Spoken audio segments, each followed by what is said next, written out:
Okay, let's begin. हमने last class में कर लिया था, बेसिक इंट्रोडक्शन ले लिया था। आज की क्लास में हम स्टार्ट कर लेते हैं इकोनॉमिक्स को प्रॉपर तरीके से। सही है?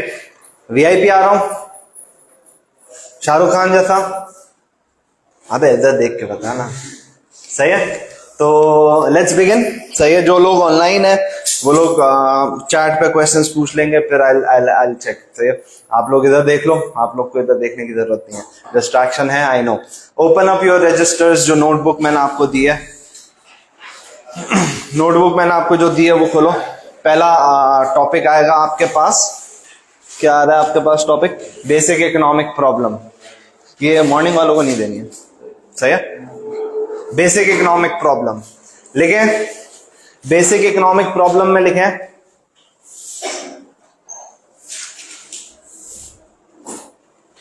बेसिक इकोनॉमिक प्रॉब्लम में लिखें नीड्स एंड वांट्स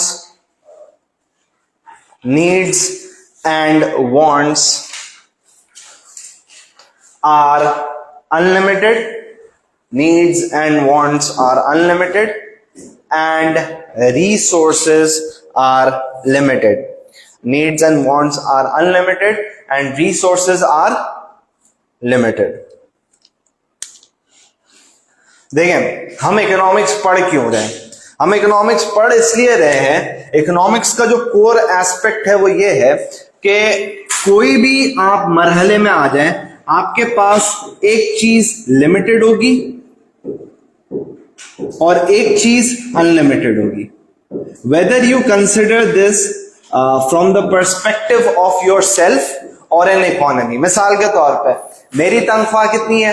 लाख रुपए। मिसाल के तौर पे मेरी ख्वाहिश कितनी है? मैं चाहता हूं मेरे पास BMW भी हो, तो ये मेरे पास बंगला भी हो, मेरे पास अच्छे अच्छे सेलफोन्स भी हो, PS5 भी हो, मेरे पास टाइम भी हो। तो अब देखिए, मेरी ख्वाहिशात अनलिमिटेड है लेकिन मेरी रिसोर्सेस क्या है? लिमिटेड है। तो मैंने आप लोगों को क्या लिखा है? Needs and wants are unlimited. Needs and wants दो चीजें। नीड्स क्या होती है? What is a need? Essential for survival. तो अगली हेडिंग ही नीड की होगी, ऐसा ही है। लेकिन नीड्स में एनीथिंग असेंशियल फॉर सर्वाइवल।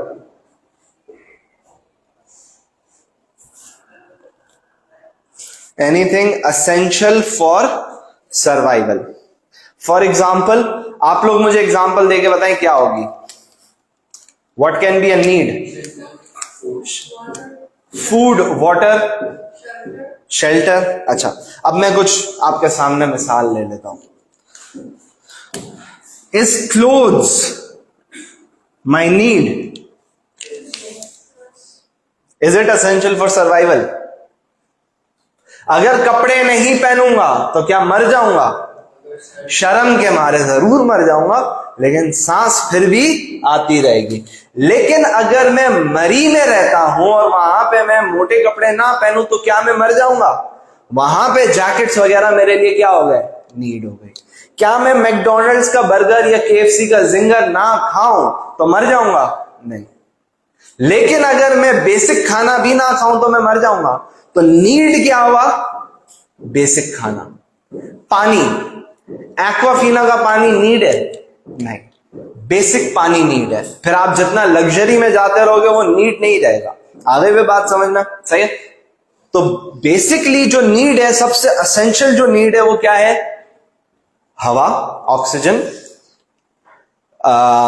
खाना, पानी। और क्या नीड्स हो सकती हैं? घर। क्या घर असेंशियल फॉर सर्वाइवल है? नहीं। लेकिन अगर आप स्नो एरिया में रहते हो, वहां पे शेल्टर आपके लिए जरूरी है। या ऐसी जगह पे रहते हो जहां पे हीट वेव्स बहुत ज्यादा है, तो छांव आपके लिए बहुत ज्यादा जरूरी, तो वो आपकी नीड बन जाए। जिंदा रहने के लिए जरूरी नीड। आगे भी बात समझ। तो वांट क्या है? वांट डिफाइन किस तरीके से करोगे? पहले नीड्स की वो तो लिख लो, आप एग्जांपल तो लिख लो। एयर, यानी ऑक्सीजन, बेसिक फूड,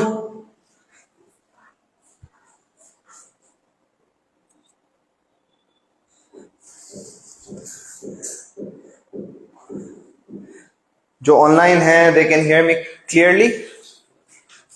ओके, आगे बढ़ते हैं। अब अगला कॉन्सेप्ट क्या है? वांट। लिखें, anything that is not a need is a want. Anything that is not a need is a want. इसका क्या मतलब हुआ?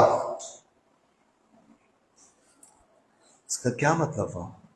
जो हमको चाहिए जरूरी नहीं वो वांट्स। अब मिसाल के तौर पे, क्या रोटी मेरे लिए नीड है? हो सकता है खाने के लिए, जिंदा रहने के लिए रोटी इज नीड, लेकिन ginger is a luxury food. सही है, तो मैं इसको क्या बोलूंगा, क्लासिफाई करूंगा वांट में, क्योंकि ये जिंदा रहने के लिए जरूरी नहीं है। सही है, तुम्हारे लिए जिंदा रहने के लिए जरूरी है केएफसी का जिंगर। सही है, इसी तरीके से अगर मैं एक और कदम आगे लेके जाऊं, बेसिक पानी इज अ नीड, एक्वाफीना का या कुलीगन का पानी is a want. It is not essential for survival. पानी इज एसेंशियल फॉर, तुम जो कैटेगरीज बना रहे हो ना, तो फिर that makes it a want. मिसाल के तौर पे मरी में मोटे कपड़े होना इज अ नीड, जिंदा बचने के लिए, लेकिन जारा की जैकेट पहनना तो जारा बुरा मान जाएगी, नहीं? सही है, आगे भी बात समझ में? तो anything that is not a need is a want. लिख लिया हाँ, तो वो आपकी नीड हो गई। अब मैं आपको एक मिसाल देके समझाता हूं। देखें, गाड़ी नीड नहीं है, गाड़ी नीड नहीं है, लेकिन अगर मेरे लिए गाड़ी मिसाल के तौर पर मैं कमाने जाता हूं गाड़ी से, तो अगर मैं कमाने नहीं जा सकता तो बेसिक आइटम्स मेरे आएंगे नहीं, मेरे लिए गाड़ी क्या हो गई, नीड हो गई। आई बात समझ में? अब अवेलेबल मेरे पास सुजुकी हो या मर्सिडीज हो, वो मेरी नीड हो गई। आगे भी बात समझ में? एक बंदा, उसके लिए गाड़ी नीड नहीं है, लेकिन अगर वो मर रहा है, एम्बुलेंस चाहिए, तो एम्बुलेंस उसकी क्या हो गई, नीड हो गई। Essential for survive. किस तरीके से समझोगे? जिंदा रहने के लिए जो चीज जरूरी है वो नीड हो गई, बाकी सारी चीजें क्या हो गई, वांट। तो मेरे लिए नीड्स और वांट्स क्या है, अनलिमिटेड। क्या तुम्हारी नीड्स एंड वांट्स अनलिमिटेड है? तुम्हारी क्या क्या ख्वाहिशात है? शाहरुख खान से शादी करनी है? नहीं नहीं, बूढ़ा हो गया, अब्बू की उम्र का हो गया, तो कोई होगा यंग एक्टर, उससे शादी करनी है, या वो होगा कुछ। तो आपकी ख्वाहिशात कितनी है? गाड़ी ये चाहिए, घूमने कहां जाना है, कहां जाना है घूमने? पेरिस जाना है, स्विट्जरलैंड जाना है। सही है, ये सारी ख्वाहिशात है अनलिमिटेड। आईफोन 14 आया, आईफोन 14 चाहिए, आईफोन 14 के साथ फिर घड़ी भी चाहिए होगी, फिर एयरपोर्ट्स भी चाहिए होंगे, फिर मैकबुक भी चाहिए होगी, आईपैड भी चाहिए होगी, 10 चीजें चाहिए होंगी। तो ये आपकी ख्वाहिशात हमेशा अनलिमिटेड होती हैं, और आपके रिसोर्सेज हमेशा क्या होते हैं, लिमिटेड। अगली चीज, अगली डेफिनेशन किसकी है, रिसोर्सेज की। ऐसा ही है, लेकिन रिसोर्सेज आर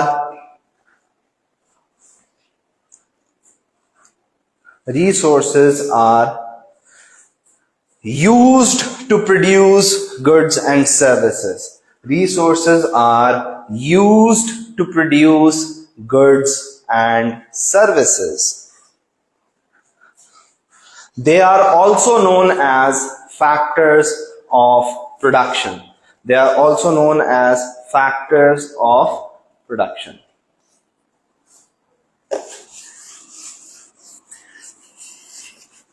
अच्छा, चले समझते हैं इस बात को। हमारे पास एक फैक्ट्री है, लेट से किसकी फैक्ट्री है, कार की फैक्ट्री है। अब कार को प्रोड्यूस करने के लिए अपने को क्या क्या चाहिए होता है? कार को प्रोड्यूस करने के लिए क्या क्या चाहिए होगा? टायर चाहिए होगा, चलो मैंने एक तरफ लिख दिया टायर, और इंजन चाहिए होगा, चलो, और इंजन सही है, मेटल चाहिए होगा, हाँ चलो, और सीट चाहिए होगी, चलो, और ब्रेक्स, चलो वो इंजन में आ गया, और लाइट्स, बस ये सारी चीजें आ जाएंगी, बन जाएगी गाड़ी, सब आ गया, चलो लाइट भी आ गई, मेटल, सीट सब आ गया। अब मशीन, और मशीन भी आ गई तो वो खुद ही सारे पार्ट्स उठा के लगा लेगी? क्या कौन स्किल किसकी चाहिए? लेबर चाहिए। अब लेबर आपके पास एक तो होगा जो फिजिकल लेबर होगा, और एक आपके पास क्या होगा? आर्किटेक्ट होगा। सही है। आर्किटेक्ट गाड़ी को डिजाइन करेगा, सही है, जैसी गाड़ी आपको चाहिए। हर साल गाड़ी के मॉडल चेंज होते हैं, सही है, तो वो डिजाइनिंग कौन कर रहा होता है? एक आर्किटेक्ट कर रहा होता है। अभी आपने देखा होगा सिविक, पहले शेप अलग था, अब नया शेप आया। ये आर्किटेक्ट डिजाइन कर रहा होता है, हर 4-5 साल पे गाड़ी का शेप चेंज कर रहा होता है। अच्छा चलो, हमारे पास लेबर भी आ गया, आर्किटेक्ट भी आ गया, मैकेनिक भी आ गया, सही है, जो गाड़ी बनाएगा। अब गाड़ी को कहां, आसमान पे बनाओगे? फैक्ट्री चाहिए होगी, और फैक्ट्री एक लैंड पे होगी, एक जमीन पे होगी, सही है। आगे पे बात समझ में। फिर आपके पास आर्किटेक्ट आ गया, लेबर आ गया, टायर, इंजन, सीट सब आ गया। ये लाने वाला कौन है? ओनर। सबसे पहले तो आपको एक ओनर चाहिए होगा। ओनर आएगा तो वो फैक्ट्री बनाएगा। पहले जमीन किराए पे लेगा, फैक्ट्री बनाएगा। फैक्ट्री बनाएगा, लेबर को हायर करेगा। लेबर को हायर करेगा, फिर सारे मटेरियल आएंगे और फिर उनको हम कंबाइन करके सेल कर देंगे। तो कोई भी चीज प्रोड्यूस करने के लिए आपको इन चीजों की जरूरत होती है। इसको बोलते हैं हम ओनर, यानी एंटरप्रेन्योर।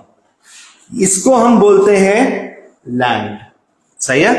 इन सब को हम बोलते हैं कैपिटल, और इसको हम बोलते हैं labour. There are 4 factors of production.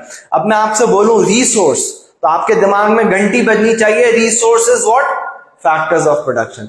किसी भी चीज को बनाने के लिए क्या चाहिए होता है? Factors of production. Factors of production बोलूं, रिसोर्स बोलूं, बात एक ही है। आगे भी बात समझना। तो रिसोर्स का दूसरा नाम क्या है? फैक्ट। तो इकोनॉमिक्स में अगर रिसोर्स का नाम आएगा, इसका मतलब क्या है? Factors of production. यहां तक बात समझ में आ गई? सही। अब फैक्टर्स ऑफ प्रोडक्शन की हेडिंग है, इसमें पहला लिखे लैंड। लैंड, लैंड क्या होता है? LAND, land. ना कोई और वर्ड नहीं लगा देना बीच में, सही है। लैंड हो गया। लैंड क्या होता है? क्या होता है? Natural resource. लिखें natural resource. Natural resource.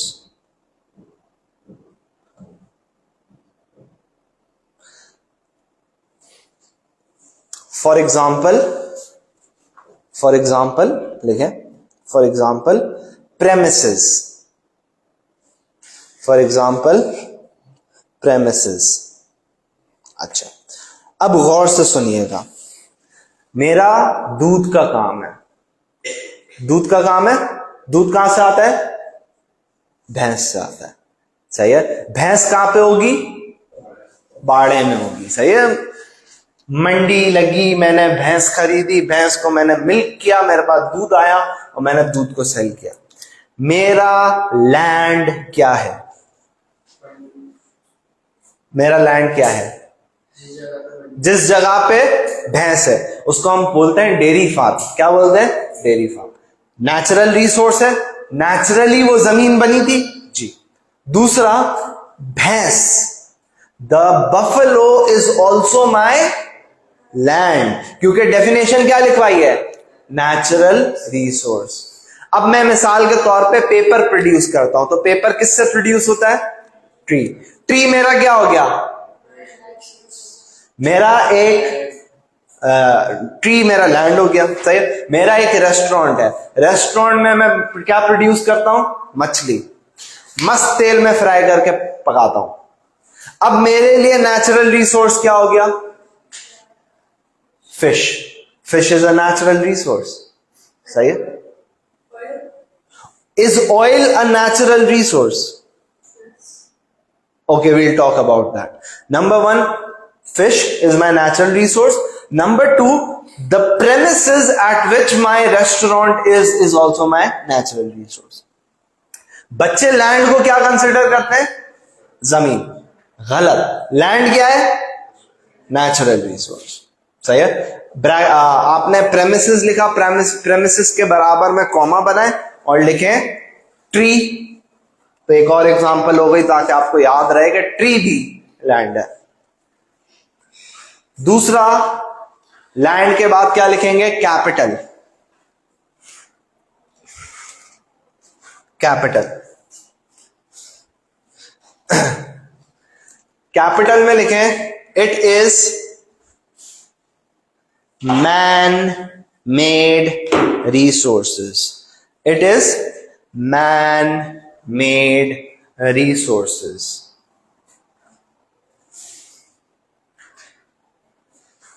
Bracket में लिखें does not include money. Bracket में लिखें does not include money. Economics में अब आपको बिजनेस स्टडीज का टीचर, अकाउंट्स का टीचर और इकोनॉमिक्स का टीचर अलग अलग चीजें पढ़ाएंगे। मैंने कैपिटल की डेफिनेशन क्या लिखवाई? Man made resources. क्या टायर मैन मेड है? Engine, seat, metal. अब देखो, मेटल मेरे लिए लैंड भी हो सकता है, लेकिन क्या वो मेटल जो निकला है वो गाड़ी के शेप में ही है? उसको मैंने ऑल्टर किया होगा, गाड़ी के शेप में लाया। तो ये मेरे लिए दोनों चीजें हो सकती हैं। क्या मशीन मैन मेड है? क्या फैक्ट्री मैन मेड है? फैक्ट्री तो मैन मेड है। जमीन नेचुरली मिली थी उसके ऊपर, फैक्ट्री तो मैन मेड है। सही है। अब आपने क्या बोला? Oil is man made. तो क्या ऑयल, सॉरी तुमने बोला तो ऑयल इज नेचुरल, तो ऑयल तो नेचुरल नहीं है। ऑयल को एक्सट्रैक्ट किया जाता है और ऑयल की फॉर्म में लेके आता है। कौन लेके आता है? मैन। तो दैट इज मैन मेड। आ गई बात समझ में?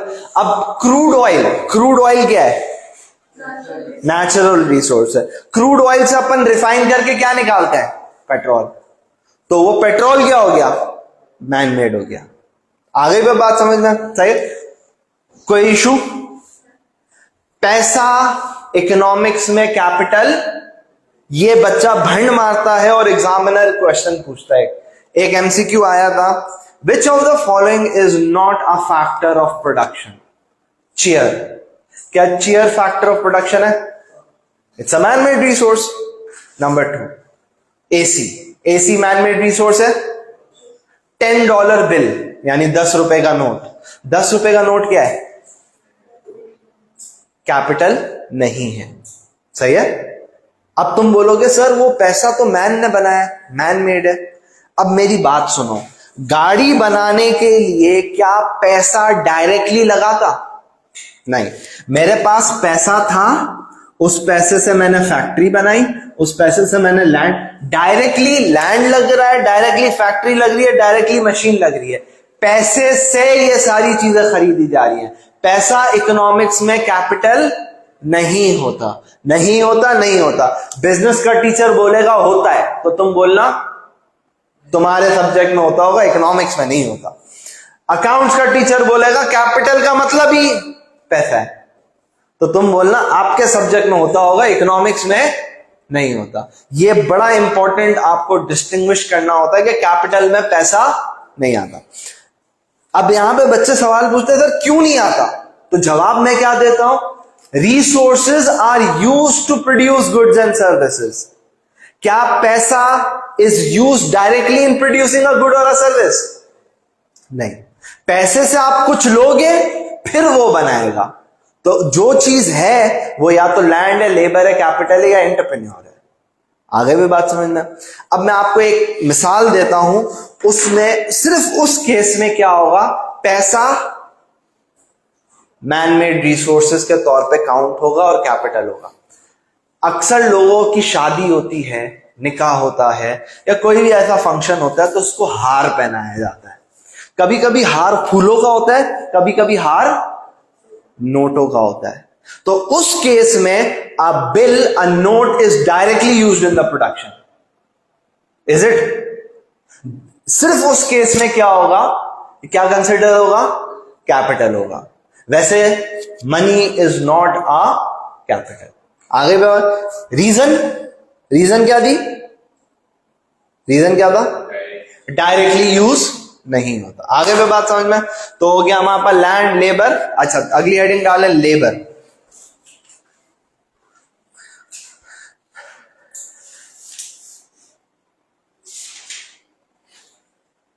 ओके, लेबर में लिखें इट इज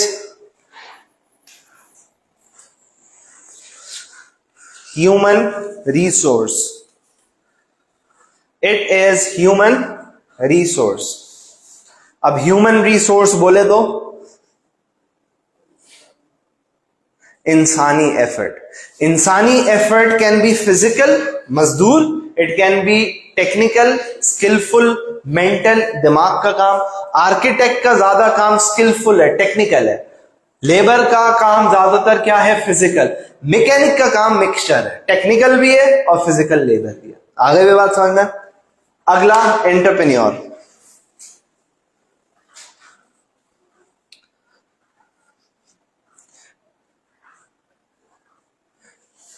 एंटरप्रेन्योर कौन होता है? सबसे पहले लिखें combines all the factors of production. Combines all the factors of production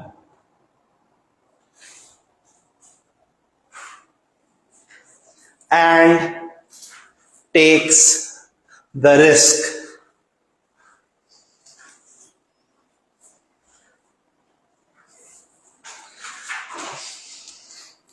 अच्छा, एक चीज होती है इंटरप्राइज, सही है। मेरी स्पेलिंग्स बहुत ज्यादा वीक है और स्पेलिंग्स के मार्क्स इकोनॉमिक्स में होते नहीं। अब ये एंटरप्राइज में सी आता है या एस आता है अपने को नहीं पता, लेकिन एंटरप्राइज और एंटरप्रेन्योर में क्या फर्क है? नहीं, एंटरप्राइज का मतलब होता है रिस्क टेकिंग एबिलिटी। क्या होता है? Risk taking ability. जो बंदा रिस्क टेकिंग एबिलिटी रखता है उसको हम क्या बोलते हैं? एंटरप्राइज, सही है। और एंटरप्रेन्योर कौन होता है? जो वो रिस्क लेता है। मिसाल के तौर पे मैं आपको बोलता हूं बिलाल इज ब्रेव, इसका मतलब क्या है? Brave is a character. Light चली गई, अमेजिंग।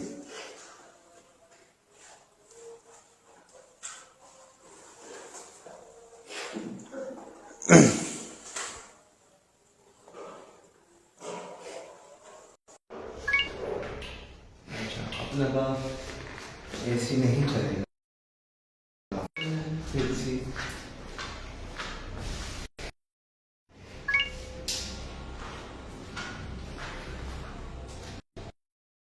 ओके, मैंने आप लोगों को क्या बोला?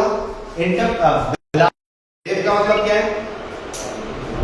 बहादुर है। बहादुर एक कैरेक्टरिस्टिक है। इसी तरीके से enterprise is the risk taking ability, एक कैरेक्टरिस्टिक है। और एंटरप्रेन्योर कौन होता है? जो वो एक्चुअली रिस्क लेता है। अब रिस्क जो ओनर ले रहा है वो क्या ले रहा है? वो अपने पैसे से लैंड खरीद रहा होगा, वो अपने पैसे से मशीन, इंजन, सीट खरीद रहा होगा, वो अपने पैसे से लेबर को सैलरी दे रहा होगा।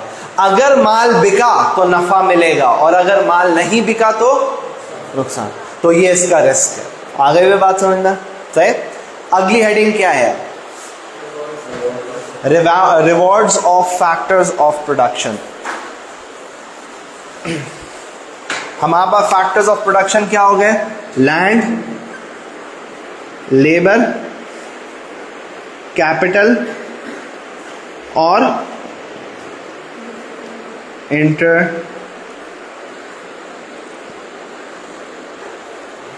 पता नहीं स्पेलिंग क्या है, खैर जो भी है, एंटरप्रेन्योर।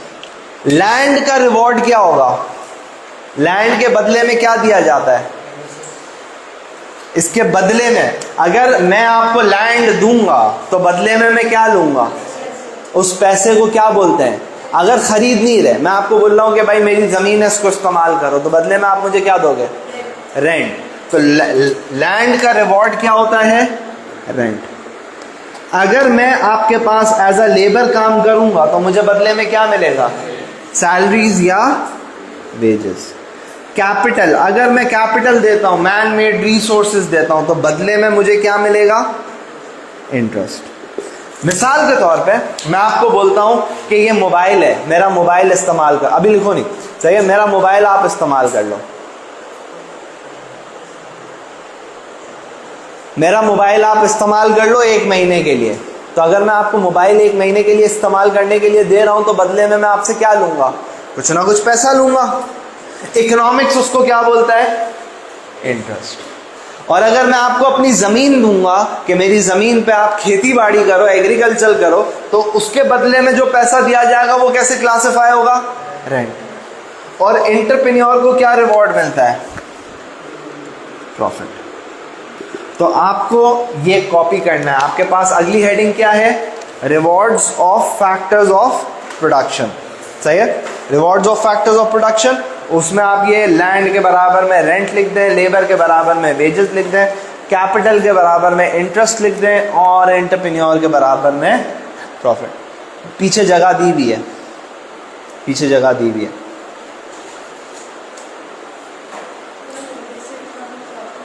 हाँ नहीं, ये बेसिक इकोनॉमिक प्रॉब्लम नहीं है पीछे, ये चैप्टर की हेडिंग है। ये जो लिखा हुआ है ना, चैप्टर की हेडिंग है। ये यहाँ पे भी आएगा, यहाँ पे भी आएगा। हाँ,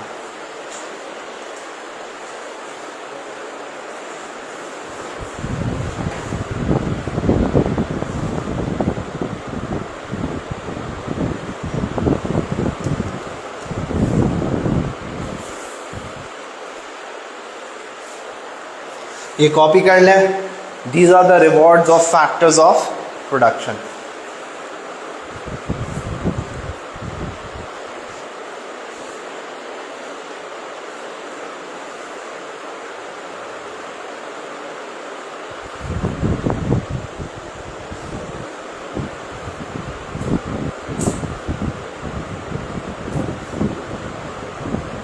हो गया।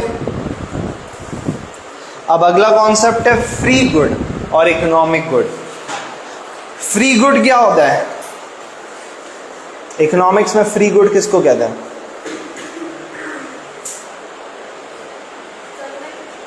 हाँ, एग्जाम्पल सही है सनलाइट, लेकिन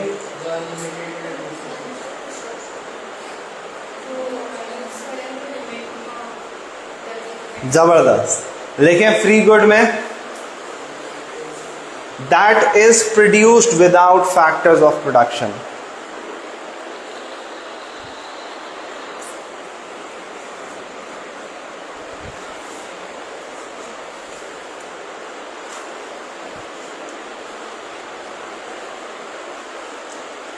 That is produced without factors of production and usually are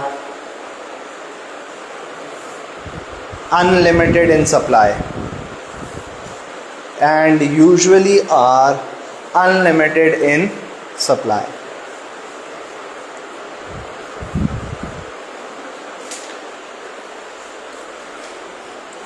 For example, sunlight.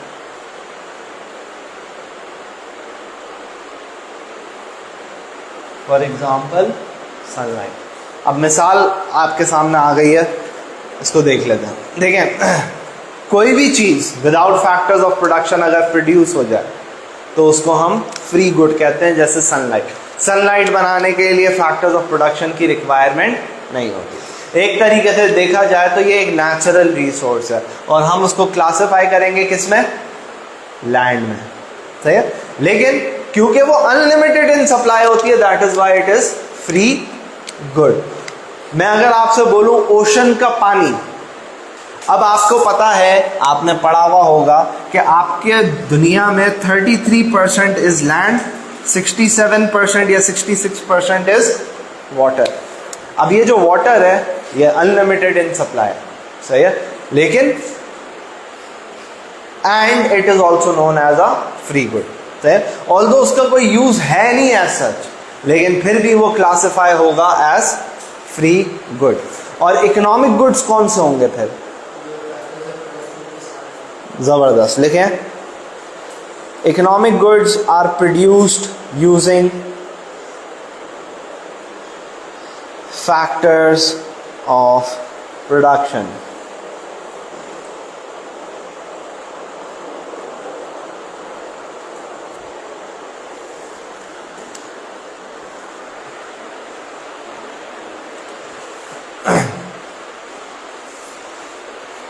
आसान चीज जो बिकता है, जो भी चीज बिकती है वो क्या कहलाएगी? इकोनॉमिक गुड, जिसको आप बेच सकते हो।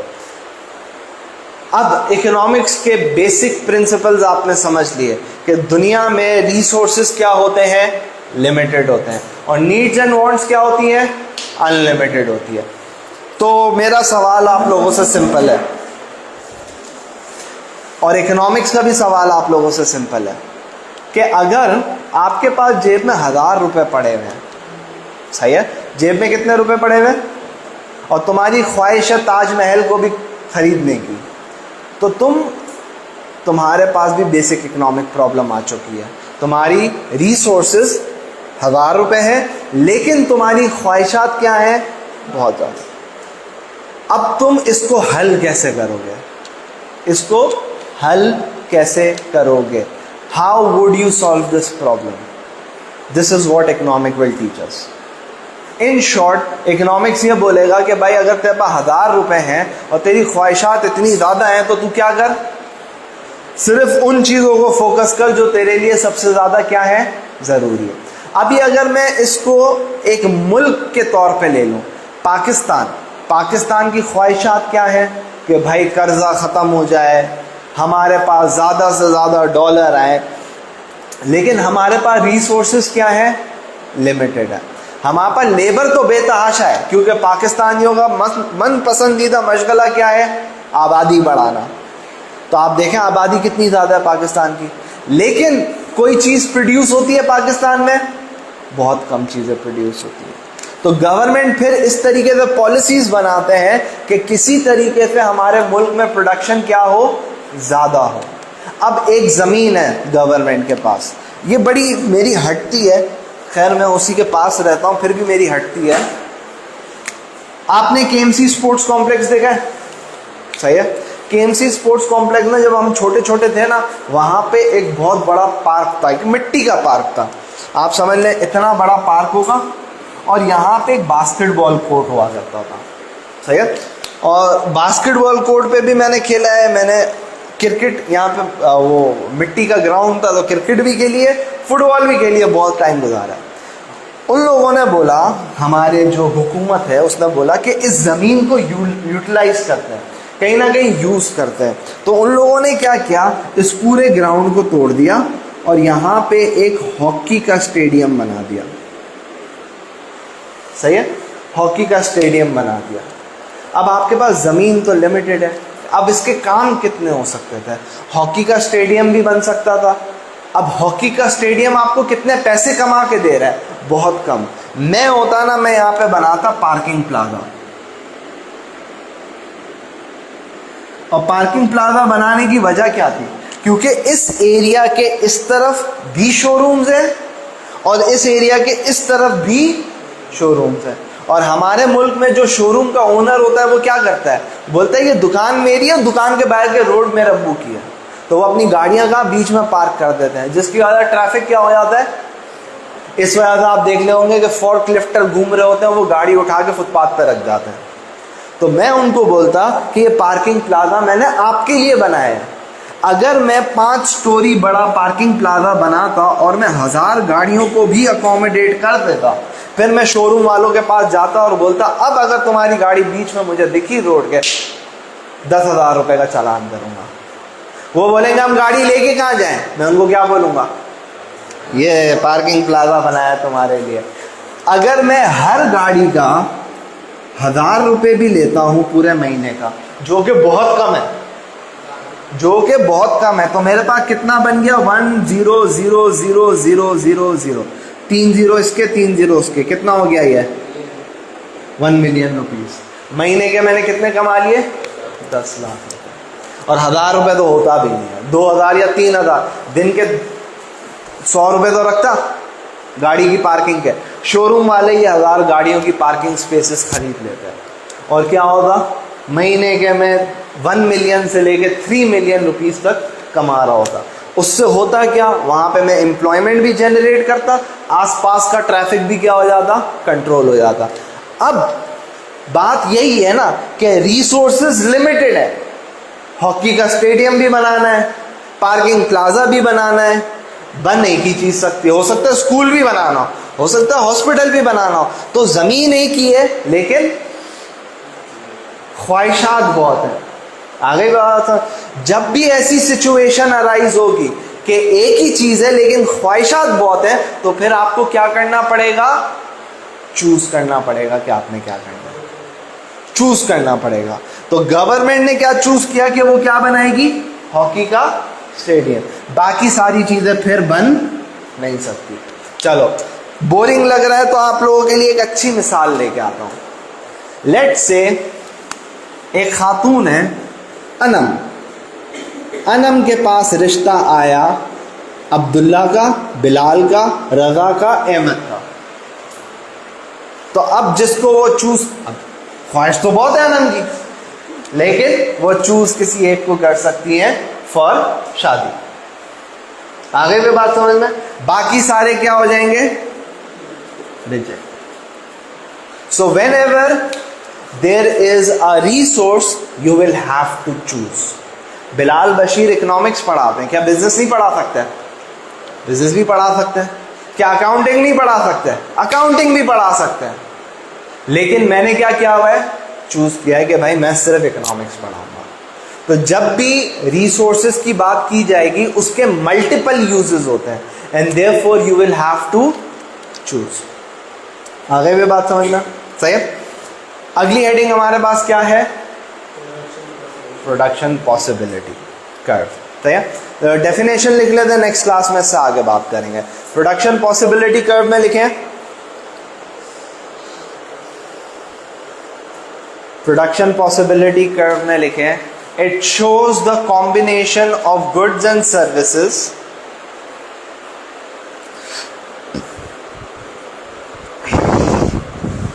it shows the combination of goods and services that can be produced with the given resources, that can be produced with the given resources.